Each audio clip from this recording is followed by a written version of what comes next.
Hello everybody and welcome.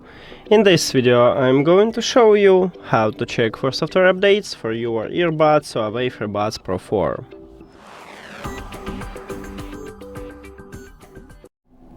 You have to start by open HUAWEI Live application, and of course you need to add your earbuds to the app. Then you will see them at the device list and tap at your earbuds.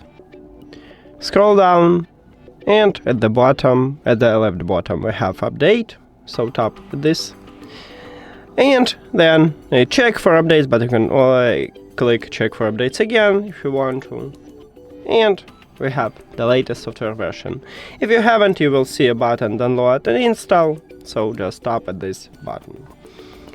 Thank you for watching this video. If you found it helpful, please consider subscribing to the channel and leave the like on the video. See you later!